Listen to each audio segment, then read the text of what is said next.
Hi.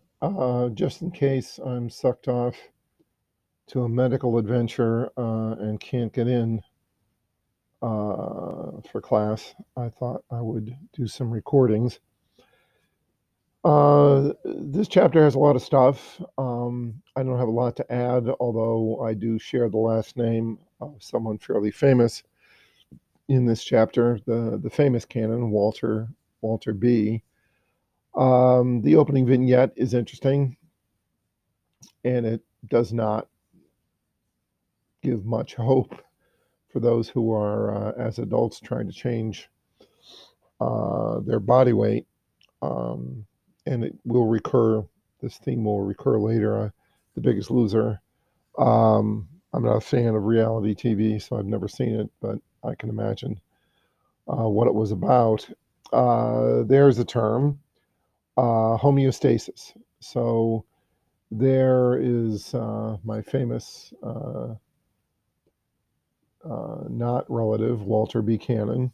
Uh, and there's a good picture of him. And he was bright and ended up at Harvard, where bright people often end up, and did work, published a book called The Wisdom of the Body, which I consider to be basically a synonym for homeostasis, which Cannon worked on quite a bit. And if you could see me, I would be making the yin yang symbols, homeostasis, keeping things balanced. And that's, we have several homeostatic systems in this chapter that we'll be dealing with. Um, this picture stopped me in my tracks, and I want to talk about it a bit. Normally, I do talk about chymographs. I think I mentioned the term in at least one of the two lectures. So there's Walter B. Working away on something, and you can see he's got some serious data there. Looks like respiration. Can't tell what the other stuff is, but there's like a big sheet of blackness, and on the blackness, you see whiteness, which is where his data are. And that's a chymograph. And going back to Pavlov, I'll show you a picture in a second there. Chymographs figured prominently in research involving physiology before we got much better at electricity. And you can see there's lots of gears and stuff, and it's a beautiful trace. And this is a big one. Chymographs often are have a circular drum, but this one, there's a circular drum here, but off site on the left is another circular drum. So there's a huge amount of paper going around these two circular drums. And you can see that the paper by default is black, not white. And when data appear on the paper turns white, not black.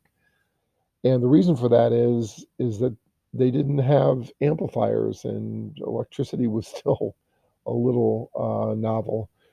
So they did a lot of this stuff with mechanical stimuli, and they didn't use ink because ink has mass, and mass makes it difficult for pens to move, and if pens can't move, they can't record good data. So how do you write without ink? You use a chymograph. Let me show you a few more pictures. Here's Pavlov, and here's a graphic. And maybe that's not the best. Let's try this one. It's the same one. Okay, so there's Pavlov's dog in a restrainer. And by the way, the dog is not intensely restrained. It's gently restrained, largely being reminded to not move. And Pavlov, Nobel Prize in Physiology or Medicine, excise the salivary gland, and when the dog salivates, it's being collected through this tube, and it hits this paddle and actually goes into this vial, so we can do biochemistry on it later. And the paddle is connected to a diaphragm, and the diaphragm is connected to a tube, and the tube goes over here and is connected to a diaphragm, and then it's connected to something without a paddle, but on the other end of it is a wire, which has very low mass, and that round cylinder underneath that wire is a chymograph. And so what you do before you run a session is you blacken paper by misadjusting a kerosene lamp and get soot all over the paper until it's completely black. And then you wind up a clock motor because electricity was still pretty exotic. And the clock motor turns the drum, and if nothing happens, you get a straight line. And if something does happen, you get scratches on the black soot. At the end of the session, you take the black paper off and you go to the lacquer table and you paint it with lacquer and you make it permanent. Here's the wiki entry on chymographs. And oh yes, discovery of chemical neurotransmitters. And there's Lowy, who's been discussed earlier, and vagus stuff. And Lowy used a chymograph that looked a lot like Walter Buchanan was working with. And these are some of the original traces of Lowy's and chemical, on a chymograph and chemical neurotransmission. So it has a storied position in physiology and science and Nobel Prizes. So it's worth knowing. So Pavlov used it, although he got his Nobel for something else, but I'm sure he used chymographs. We'll get rid of Pavlov. And then Lowy, vagus stuff, acetylcholine, he used a chymograph. And not related to me, Walter Buchanan. And that is a beautiful picture. So one more time, you may appreciate it a little bit better. So it's, like a 12-inch long sheet of paper that has been beautifully blackened by no doubt a technician, and then taped together and put around 2 drums so that you can record a lot of information before you have to replace the paper. And the recordings are made by scratching the black off. And that's some of the important research on homeostasis by Walter B., the famous Cannon. So I always get that in there at some point. So the concept of negative feedback is important. And there's a classic diagram. You turn heat on, warms up the room. Because you do something, you get negative feedback and you do less of it. The air conditioning would be just the flip side. Turn it on because it's on. It gets cooler and therefore you turn it off. And there's a range within which you tolerate temperatures. And the concept that's not introduced here but will come up later is the concept of satiety or satiation. Probably sort of exists in my home smart thermostat. It should be able to predict, warming and cooling and turn itself off before it gets way too hot or way too cold. And similarly, when you're eating or drinking, you should be monitoring what you're intaking, and you should become satiated or full, or you don't need any more water at a point well before your biological levels have been replaced. So negative feedback is important. Positive feedback doesn't figure very prominently in this chapter. It's in there. And satiety or satiation is important to this chapter. And there's set zones, and we're doing temperature first. I wouldn't obsess over memorizing this figure. At the beginning of the chapter, it doesn't mean a whole heck of a lot to you. At the end of the chapter, you'll know a lot more. You might come back to this and just revisit it. But you can see that there's some anterior pituitary going on there, some hypothalamus, and you've got a coloring book relevant to that, and preoptic areas, which are, and it's even labeled there, preoptic area, which we saw in the sex chapter. So, that's nothing to worry about now. Come back and visit it again later. We have a number of redundant systems to make sure we stay within our range. I've mentioned flounders before because their eyes migrate because they spend their lives often lying in the sand, but flounders show up here for a different reason, for dealing with extremely cold temperatures. And there's set zones. And again, we have redundant systems. Spinal cord has a wide one, brainstem, I prefer 2 words, has a more narrow one, and the hypothalamus, which runs a lot of this stuff, has a fairly narrow zone. And I always want to call this a bearded dragon, but it's an iguana. And if you're an ectotherm and you're sick, and we can make you sick with a bacterial injection, what do? Well, you can't internally change your temperature, but you can change where you would like to be in your terrarium, and you have a heat lamp. And animals that are sick tend to be, they have to behaviorally regulate their temperature, whether they're sick or not, and it tends to move over to the heat lamp. There's a psychiatrist who wrote heavily about evolution and sickness and the fevers, for example. Not for example, it's relevant to this. We're endotherms, and we can raise our temperature because of bodily functions, and we do that when we're insulted with bacterial and viral infections.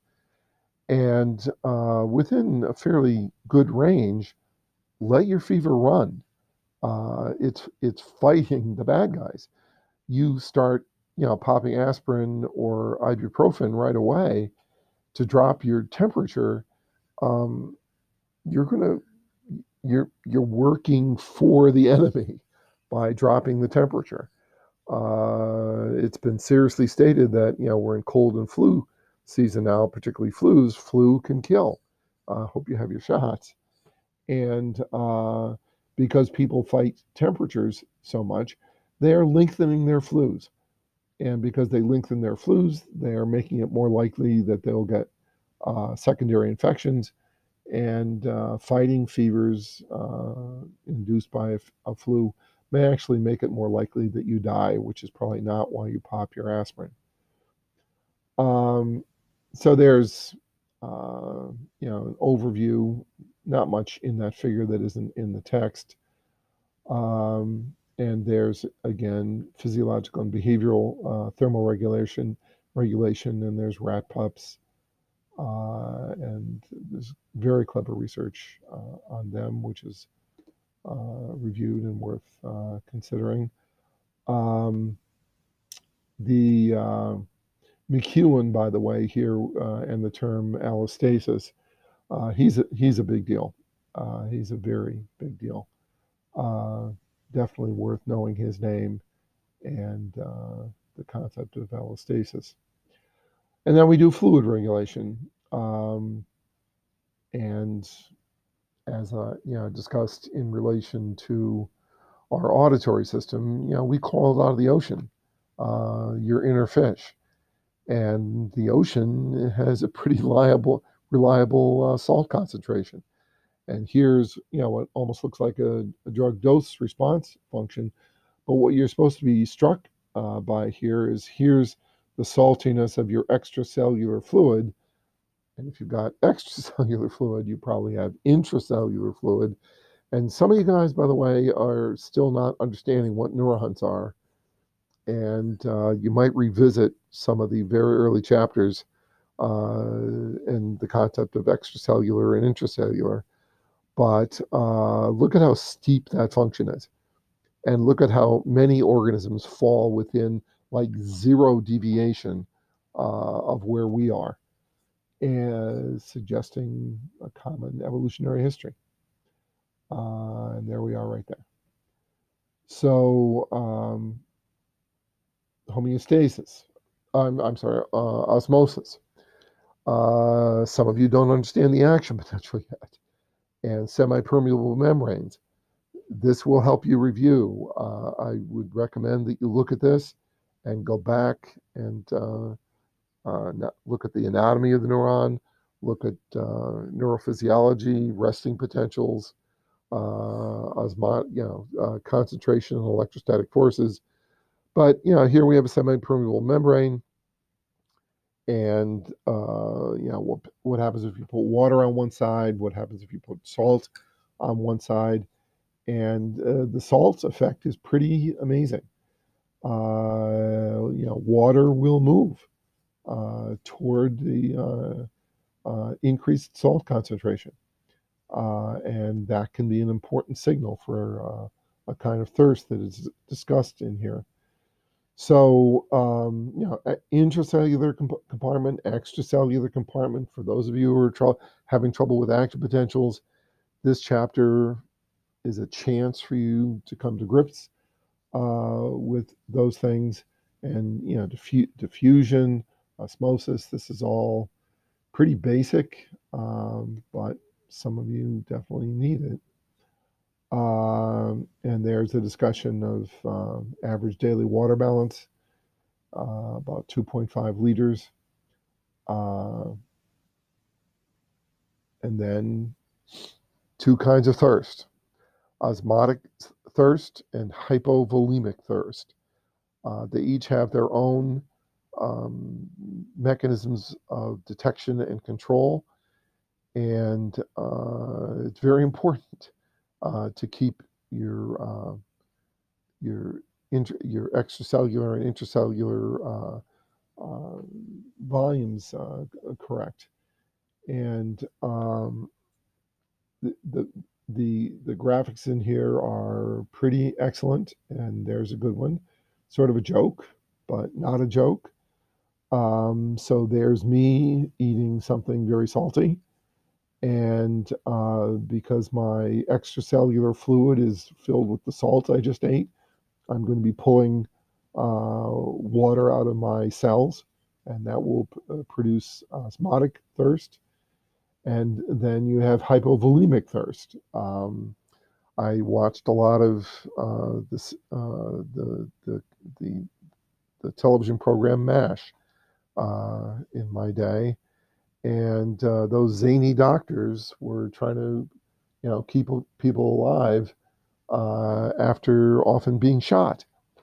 And being shot is going to produce hypovolemic thirst because you're losing volume. So, I live my day bouncing back and forth because I eat a lot of salt. So that's the osmotic side of things. But if you spring a leak, your hypovolemic thirst is going to be important. So we have osmosensory neurons in the brain, and we have baroreceptors in major blood vessels. Excellent little goofy graphic that does a good job of introducing you to those major concepts. And then this picture, I can never see the salt on the animal, on the marine birds. Giant petrel, I can never see the salt on its beak. But if you're drinking salt water from the ocean, you have to do something special to make that useful. Otherwise, you're going to die. Aldosterone is very important to this, and your kidneys are very important to this. If you've had general physiology or introduction to the human physiology. A lot of this will be relevant to you. And there's hormones to know here, and there's very good graphics to help you learn them. So there's the ANP, atrial natriuretic peptide, vasopressin and vasopressin 2, really important in terms of some forms of thirst regulation. And, renin, angiotensin 2. There's a graphic on the next page that does a good job. There we go. So, you look at that and you think, oh my God, something else to memorize. But really, that graphic helps you understand what was just in the text. It's very nice in terms of overviewing what's going on here, and the effects coming off of the angiotensin 2 are really quite profound.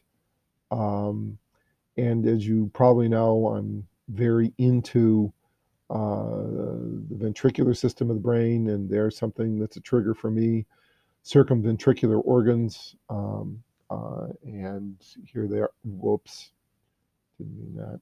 Here they are labeled: organum vasculosum, lamina terminalis, of the lamina terminalis, subfornical organ.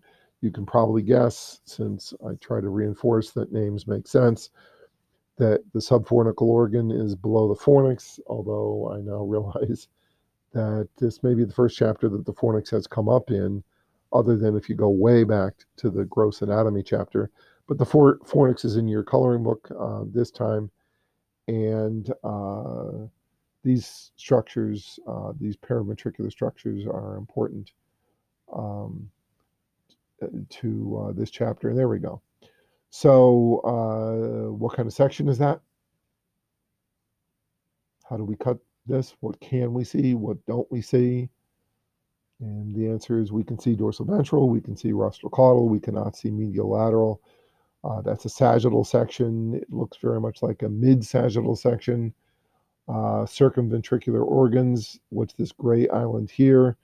That's the massa intermedia, which is not very massive in humans, but if you're doing the sheep brain, it's massive there. If you're doing rats and mice, it's massive there.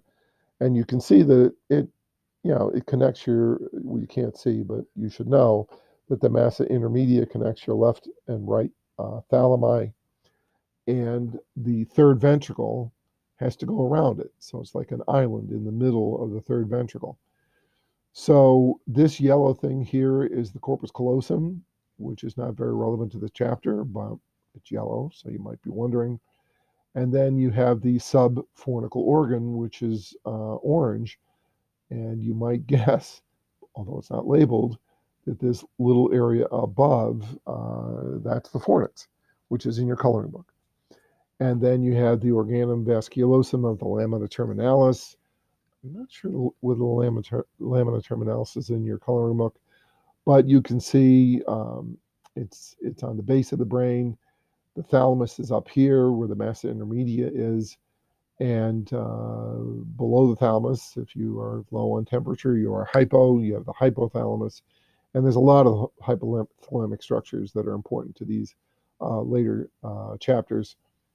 Can you name this channel here that's carrying CSF from the third ventricle to the fourth ventricle? What is this channel here?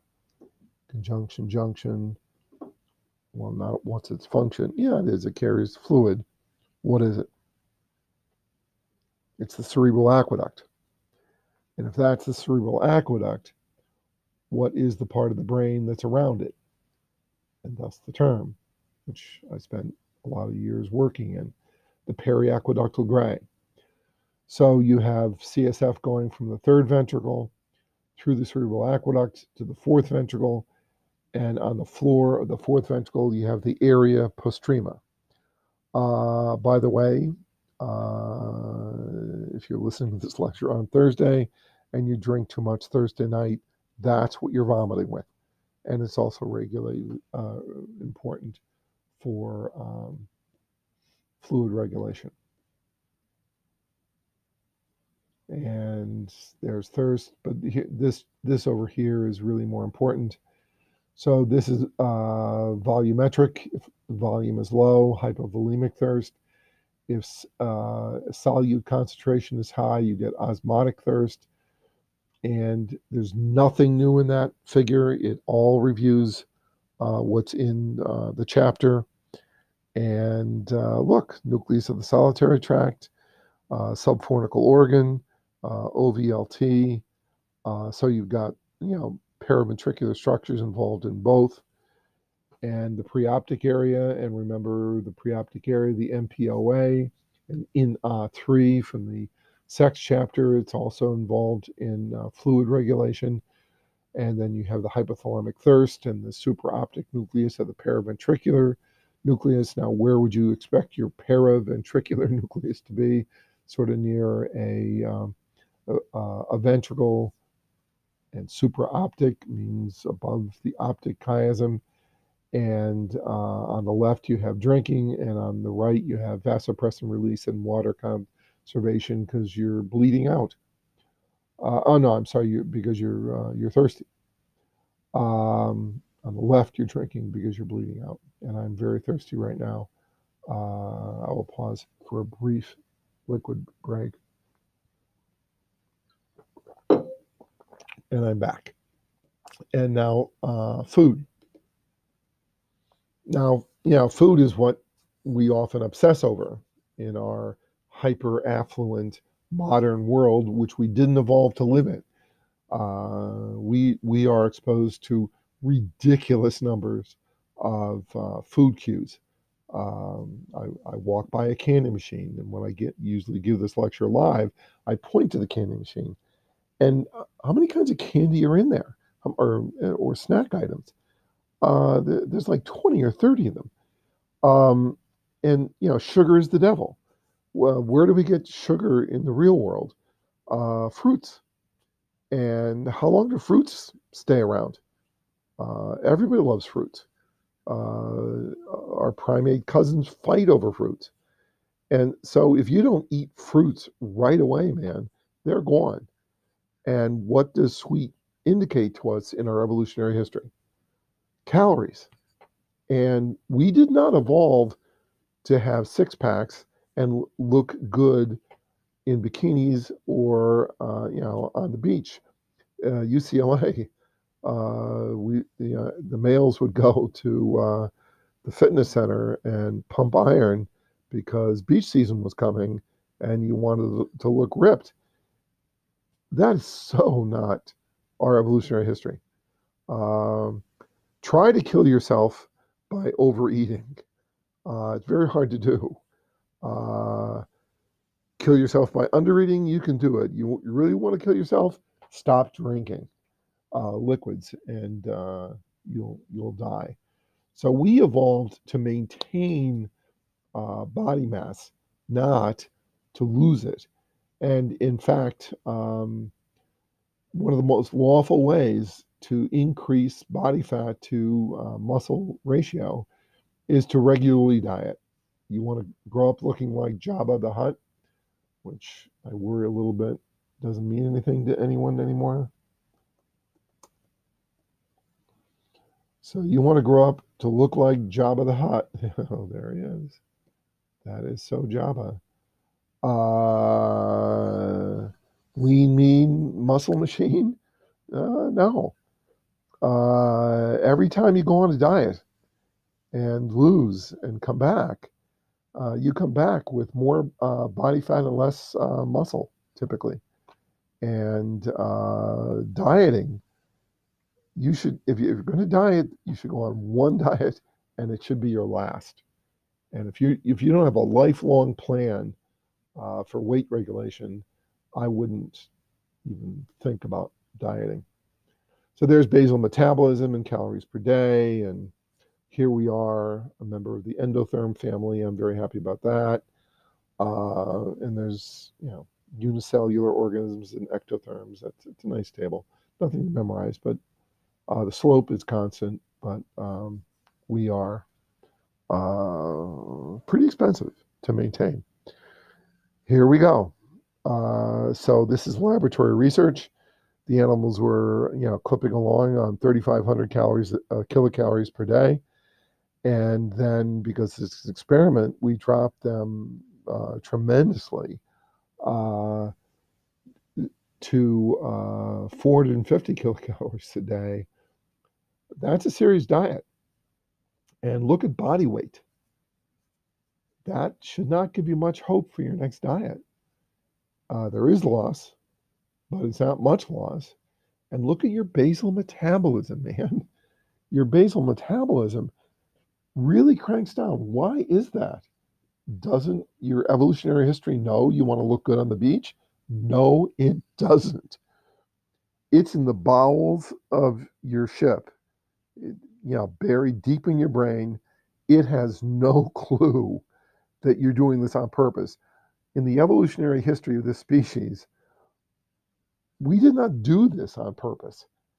We only did it if the environment ran out of food and we had to stay alive. And to stay alive, you can't lose nutrients. So our basal metabolism adjusts so that we can get along on less.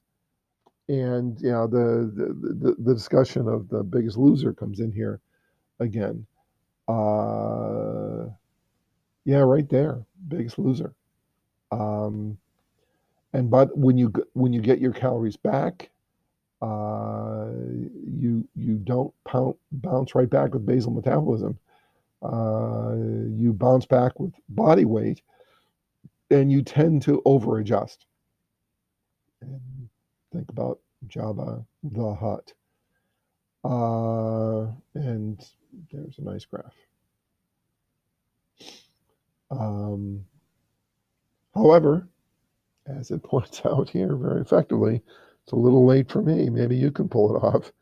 But there is research indicating that caloric restriction in monkeys, they live longer. But oh my God, there was a person who became fairly famous who was doing this to himself, and he was interviewed in the New York Times, and his biomass his was so low, he spent his entire day cold because he couldn't maintain his the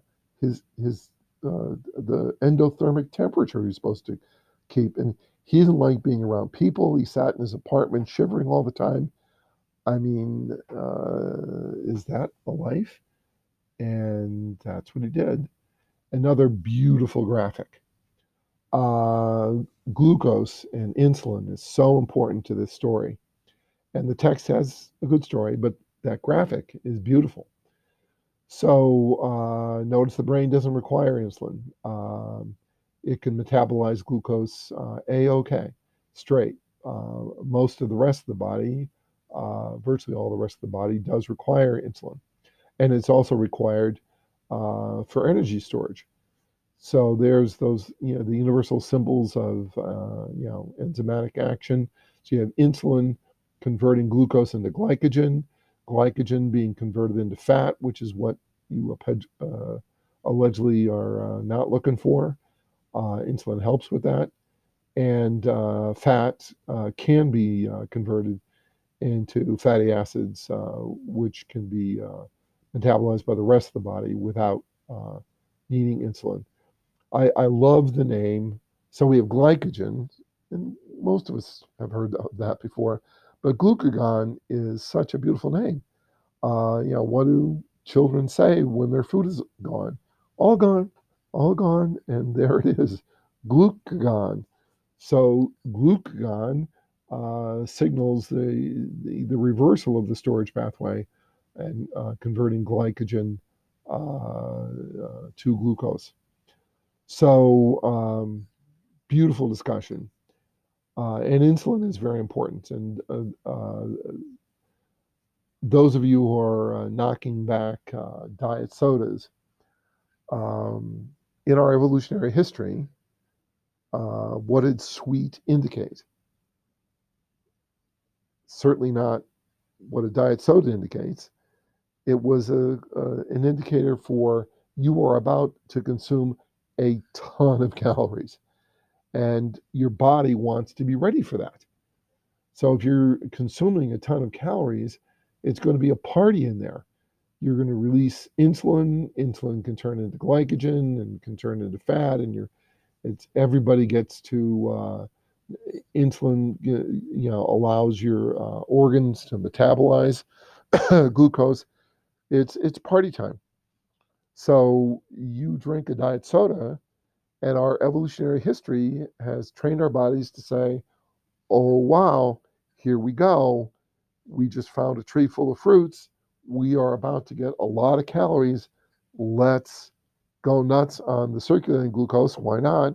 We can use it because we're about to get food with glucose." So you are encouraging fat storage, which is probably not what you're after, and your bodily organs are going to be consuming glucose. And what's that going to do to your circulating glucose levels? You didn't eat any food. You drank water with artificial sweetener. You you delivered no nutrients. You lied to your body. But your body, through evolution, did what it was trained to do, and now your circulating glucose levels are low. And your brain up here, which needs glucose, it does have other uh, ways to keep itself going, but it prefers glucose. So your glucose levels drop. And what might that do to your hunger? Hmm. Hmm. Now, if you're eating a normal meal and you add a diet soda to that, that's not a very big lie. But if you have no meal coming in and instead you drink a diet soda, what a big lie you are telling to your body. Liar, liar, pants on fire. Um, so, adipose tissue, glucogenesis, transporters, this is all good stuff. The vagus and the nucleus of the solitary tract, NST, very important. The vagus is involved in virtually everything except, I guess, classic memory for the rest of the chapter. And the nucleus of the solitary tract does a bunch of relevant things. And, you know, type 1, which we used to call we still call juvenile onset, it's early onset diabetes. But, type 2, which used to be called late onset or adult onset diabetes, we're now getting that in children, like 6 years old, because of the amount of sugar we're pounding into people. Evil, evil, evil thing to do to children, to pound them full of sugar. You're lying to them, and your body is not ready for it. So there's the VMH, which we've seen already a bit. It's in the coloring book. Huge in this chapter. Hyperphagia, as opposed to hypophagia, or if you're really going nuts, aphasia. Um, you know, overeating, no eating. Um, and when I went into the field, these were the or satiety centers and hunger centers. You blew up the VMH, and that was actually one of the first surgeries I tried to do when I came to Scranton. It was supposed to be foolproof, and the animals were supposed to crazy overeat. In fact, the first meal could be fatal. They would choke on it. Didn't work for me, and I annoyed the heck out of the nursing department because my students sat on the ground with bricks, pounding rat pellets into powder, because surprisingly, these rats that were screaming hungry, they really wanted snack food. They did not like the pellets as much as the pellets mixed with Crisco, and then they loved it. But the nursing department did not like hearing us pounding on their ceiling all day. So it didn't work, and we eventually gave up on it. Lateral hypothalamus, which you probably can guess is lateral to the ventromedial hypothalamus. Lesions there can produce aphasia. How profound? Unto death if you don't force feed the animals. If force fed, you can keep them going. This is a lot more complicated now, what you have to learn, than what I had to learn in my day. In my day, that was it. VMH, satiety, you blow it up, you don't get satiated. Lateral hypothalamus, you don't get hungry and you don't eat. And there, let me show you a VMH rat.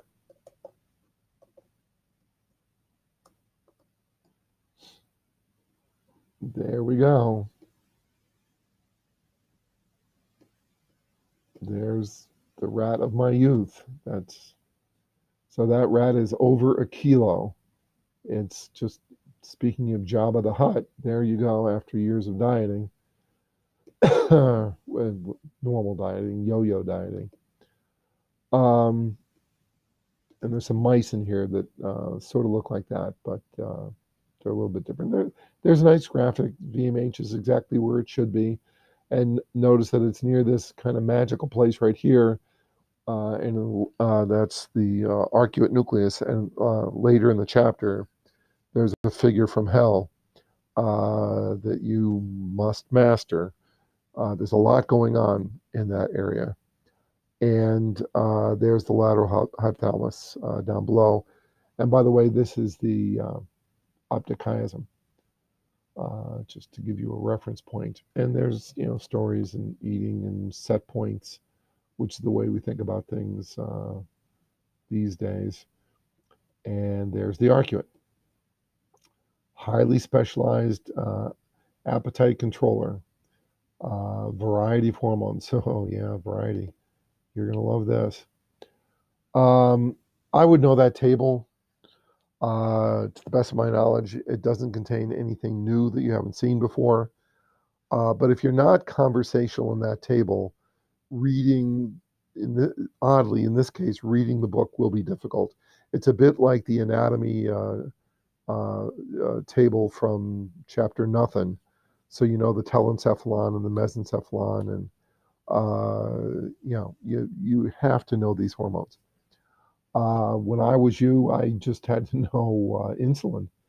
None of the other things were important. But science marches on, and you have more to learn.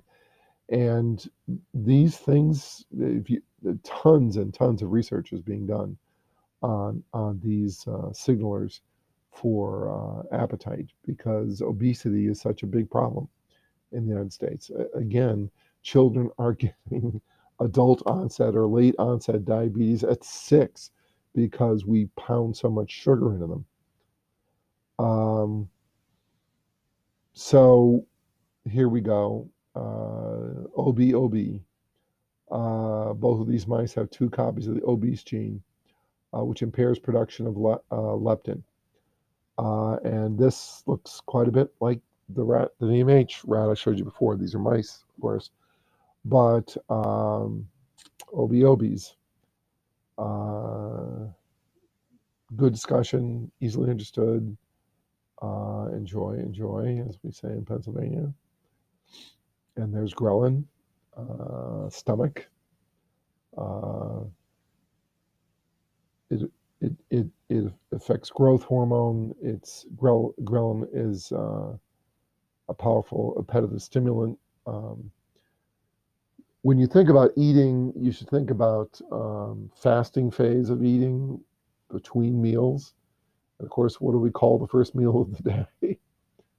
Break fast. So you're coming out of a long fast, which we evolved to do, by the way. And when you start eating, you're suppressing ghrelin. And that's what's supposed to happen. But think about insulin. What should your insulin levels be if you're fasting?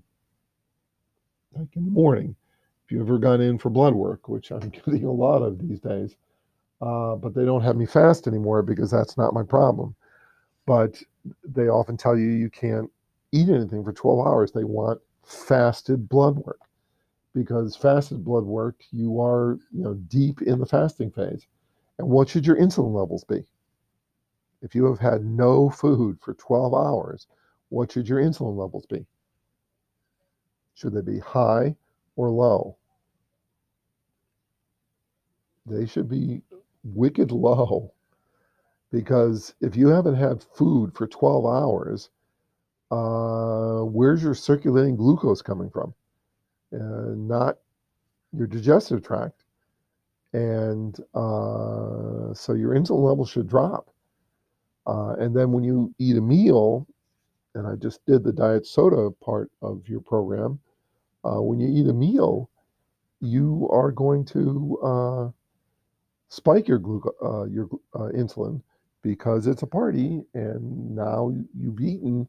You are in the absorptive phase of eating because the fast is over and ghrelin levels have changed, and you got nutrients to absorb, and your glucose levels or your insulin levels should go up. Um, we don't think about our intestines very much. The small is very important for absorbing nutrients. PYY 3 to 36, coming from the intestines. Satiety of normal people, very relevant. And now we're getting into the neuropeptide Y. I must have skipped over that, but you'll see that. Proopio melanocortin, POMC. For reasons you need not worry about, that was very important to me back in the day, and I wasn't doing eating, but I was messing with the arcuate. Um, the arcuate, and we'll see it in a second, in pinkies, new rat pups, the blood-brain barrier is not well established in the arcuate. And one thing we'll learn, well, we've already seen it, glutamate cascades. Head injuries can cause a problem with glutamate regulation. High levels of glutamate can literally stimulate neurons to death, which is one of the reasons we put people into chemically induced comas to calm things down. Well, MSG, we injected pinkies with MSG because their blood-brain barrier is weak in the arcuate nucleus. And if you do this, you can kill the neurons of the arcuate without doing an overt lesion. And I've done that one. Unfortunately, we marked our animals with markers, um, blue and green, I believe, and the green had copper, and copper is toxic, and that story never worked out. But I'm a fan of the arcuate. It's important for pain inhibition and opioids, but it's also just ridiculously important in terms of food regulation. And I'm going to skip over this discussion and encourage you to spend time with this figure and that discussion. They overlap. There's nothing new, and there's the arcuate, which is pretty paraventricular. That's the ventricle, the white area there. And you see that you have POMC neurons and you have neuropeptide Y neurons. And look at those inputs. You know, red is excitatory, blue is inhibitory. So that's how the leptin is doing something. The insulin is inhibitory only, but only on the neuropeptide Y. PYY 3 to 36 is inhibitory, but only on neuropeptide Y. And ghrelin is excitatory only on neuropeptide Y. So you take a deep breath And this figure overviews most of the text. It is really important. Now, we've already run into the paraventricular neurons. Is this where you would expect a paraventricular neuron? Paraventricular, near ventricle. Yeah, I would say, because that's a ventricle right there. And would you expect a lateral hypothalamic neuron to be, could it be more lateral? It'd be out of the brain. So you know most of this. It's just that this is scary. Um, and look at that circuitry. In some ways it's simple, but in some ways it's not. This projection from the neuropeptide Y to the lateral hypothalamus actually inhibits those neurons, as you'll see in the text. And look at the pathway. Where does it go? Hello, nucleus of the solitary tract. And we've mentioned that. And what cranial nerve is intimately related to the nucleus of the solitary tract? Amen and amen, the vagus. So the circle remains unbroken because the vagus is going to go to the digestive system both to control and listen, and you've got a big loop here. Big loop. That's this figure. I can't overemphasize. And there, by the way, there's the vagus, the guy eating the apple. Apples are sweet. Apples are sweet. And all those hormones are lots of fun. Back to this figure for a second. I would be prepared to draw that with the pluses, the blue. You don't have to have color, but pluses and minuses onto the POMC and neuropeptide Y neurons, and then the projections of the POMC to the lateral and the projections of the neuropeptide Y to the lateral and the paraventricular, and then both of them, just sort of vaguely to the nucleus of the solitary tract. That's like the whole chapter, non-behaviorally. In terms of hormones and anatomy, that is the entire chapter.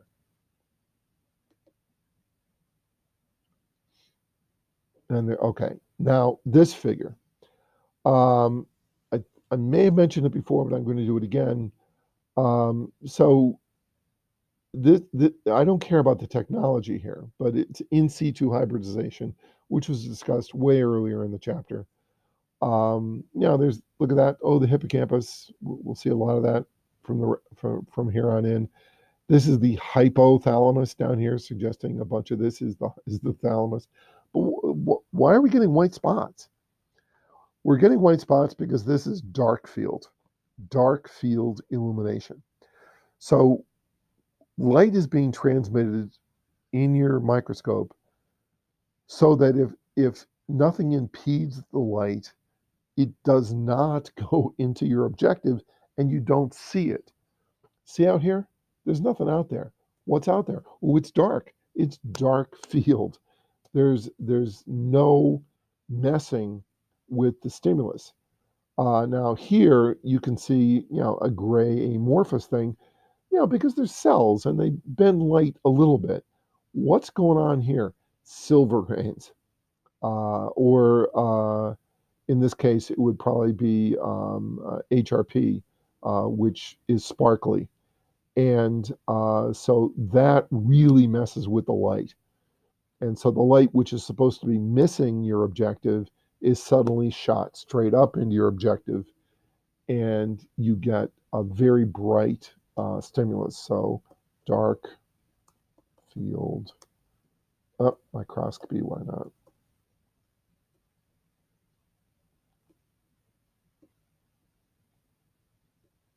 So here we go. I mean, this is okay, there's a good picture. So here's dark field. So the gray area is light, and the light is creating like a chiasm, like the optic chiasm. If nothing messes with it, none of it goes up into your objective. Whereas in bright field, we obsess over making sure everything goes up through the objective. So these cells are showing bright spots where the thing of interest is occurring. And that's very high gain, but you get the idea. I wish there were pictures of a little lower power. But anyway, that's dark field. So you put a cone of light in there. Ooh, sperms. Sperms. And they're shiny. And it's dark field. So you don't see a lot of it in the textbook, but it's very easy to see the sperm when it's dark field. If that were light field, you would still see the sperm, but it wouldn't really pop out at you that much. Okay, then there, CCK. That's also important for stress-induced analgesia, which I used to do. And here's bad news for dieters again. Obesity is difficult to treat. Amen and amen. Epigenetic shows up, and you can pass things on to your kids.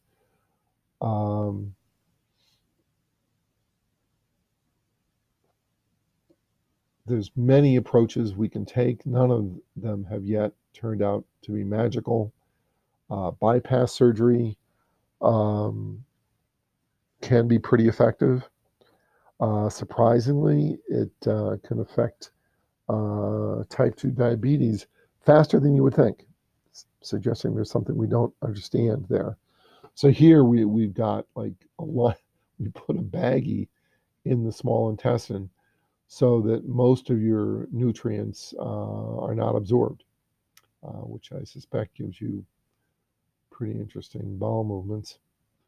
They're life-threatening anorexia nervosa. I mean, eating disorders, and I've had numerous students with these. So far, only one death I know of. She was president of the Psych Club, got up to change the television, and her heart gave out. This is a bad one, like 1 in 10 fatality. If you knew somebody that had something that was going to kill them at this rate, you would not sort of ignore it and talk about it behind their back. You would do an intervention. You would get them help.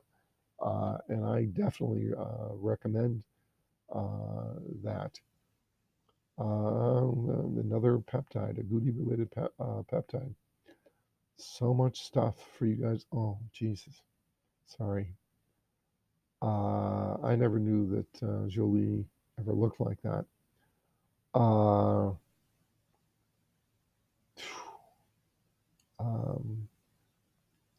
And then there's also bulimia, which you can still be quite thin with that. Sorry, that was, I try to prepare, I look at that before the lecture, and they change who the person is every edition, but it gets me every time. Friends with Benefits, it's a cute title, cutting edge, end of the chapter. I'm big on microbiomes, I'm big on poop transplants, and that's what's being discussed here. And there we go. Here you are getting your poop transplant. You may have heard of the guy who went to Africa and used a turkey baster to give himself the gut bacteria of hunter-gathering people in Africa. I don't know how that worked out, but certainly the turkey baster didn't go up that high. And we're done. Clostridium difficile.